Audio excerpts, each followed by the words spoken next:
ಕ್ರಮದಲ್ಲಿ ಆಸೀನರಾಗಿರುವ ನನ್ನ ಗುರು ವೃಂದದವರಿಗೂ ಹಾಗೂ ನನ್ನ ನೆಚ್ಚಿನ ಸಹಪಾಠಿಗಳೆಲ್ಲರಿಗೂ ಗಣರಾಜ್ಯೋತ್ಸವ ದಿನದ ಶುಭಾಶಯಗಳು. ಈ ಶುಭ ದಿನದಂದು ಗಣರಾಜ್ಯೋತ್ಸವದ ಕುರಿತು ಒಂದೆರಡು ಮಾತನಾಡಲು ನನಗೆ ಅವಕಾಶ ಸಿಕ್ಕಿದ್ದು ತುಂಬಾ ಸಂತೋಷವಾಗಿದೆ. ಸ್ನೇಹಿತರೆ, ಭಾರತದ ಸಂವಿಧಾನವು 1949 ನವೆಂಬರ್ 26ರಂದು ಅಂಗೀಕಾರವಾಗಿದೆ. 1950 ಜನವರಿ 26ರಂದು ಜಾರಿಗೆ ಬಂದಿತ್ತು. ಸಂವಿಧಾನ ಎಂಬುದು ಭಾರತದ ಸರ್ವೋಚ್ಚ ಕಾನೂನು ಆಗಿದೆ. ನಮ್ಮ ಸಂವಿಧಾನವು ರಷ್ಯಾ, ಬ್ರಿಟನ್, ಅಮೆರಿಕ ಇತರ ದೇಶಗಳ ಸಂವಿಧಾನಗಳ ಅಂಶಗಳನ್ನು ಹೊಂದಿದ್ದು ಇವುಗಳ ಸಂಯೋಜನೆಯಾಗಿದೆ. ಇದೊಂದು ಬೃಹತ್ ಸಂವಿಧಾನವಾಗಿದ್ದು ಇದರ ಜಾರಿಗೆ ಮಹತ್ವದ ಕೊಡುಗೆ ನೀಡಿದವರು ಡಾಕ್ಟರ್ BR ಅಂಬೇಡ್ಕರ್ ಅವರು. ಆದ್ದರಿಂದ ಅಂಬೇಡ್ಕರ್ ಅವರನ್ನು ಸಂವಿಧಾನದ ಪಿತಾಮಹ ಎನ್ನಲಾಗುತ್ತದೆ.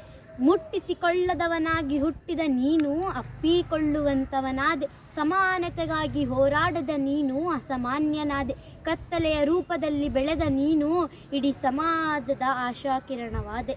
ಸ್ವಾತಂತ್ರ್ಯ, ಸಮಾನತೆ, ಸಹೋದರತ್ವ, ಏಕತೆ, ಭ್ರಾತೃತ್ವ ನಮ್ಮ ಸಂವಿಧಾನದಲ್ಲಿರುವ 5 ಪ್ರಮುಖ ಮೌಲ್ಯಗಳಾಗಿವೆ. ನಾವು ಈ ಸಂವಿಧಾನವನ್ನು ಗೌರವಿಸಬೇಕು, ಅದರಲ್ಲಿ ಇರುವ ನಿಯಮಗಳನ್ನು ಅನುಸರಿಸಬೇಕು. ಮೂಲಭೂತ ಹಕ್ಕುಗಳಂತೆ ದೇಶದ ಪ್ರಜೆಗಳಾಗಿ ಅವುಗಳಲ್ಲಿ ನೀಡಲಾದ ಮೂಲಭೂತ ಕರ್ತವ್ಯಗಳನ್ನು ಪಾಲಿಸಬೇಕು. ನಮ್ಮ ಸಂವಿಧಾನ 12 ಅನುಸೂಚಿತಗಳನ್ನು ಹೊಂದಿದ್ದು ಒಂದೊಂದು ಅನುಸೂಚಿತವು ಪ್ರತ್ಯೇಕ ವಿಷಯದ ಬಗ್ಗೆ ಪ್ರಸ್ತಾಪಿಸಿದೆ. ಭಾರತದಲ್ಲಿ ಸಂವಿಧಾನವೇ ಸರ್ವೋಚ್ಚವಾದದ್ದು.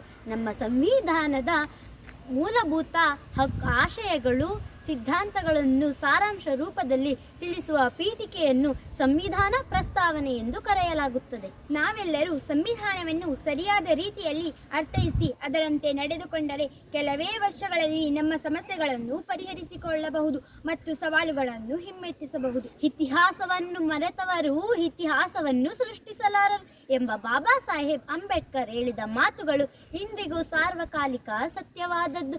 ಮಾನವರು ಇತಿಹಾಸವನ್ನು ತಿಳಿದುಕೊಂಡರೆ ಮುಂದಿನ ಸರಿದಾರಿ ಯಾವುದೆಂದು ತಿಳಿಯುತ್ತದೆ. ನಮ್ಮ ಹಿರಿಯರ ಅನುಭವಗಳಿಂದ ನಾವು ಪಾಠವನ್ನು ಕಲಿತರೆ ಮುಂದೆ ನಮ್ಮ ದಾರಿ ಸುಗಮವಾಗುತ್ತದೆ. ನಾವು ಹೊಸದೊಂದು ಸಮಾಜವನ್ನು ಕಟ್ಟಬೇಕಾದರೆ ಮಾನವ ಇತಿಹಾಸವನ್ನು ಮೆಲುಕು ಹಾಕಲೇಬೇಕು. ಜಗತ್ತಿನ ಇತಿಹಾಸ ನಿಂತ ನೀರಲ್ಲ, ಅದೊಂದು ನಿರಂತರವಾಗಿ ಹರಿಯುವ ನದಿ.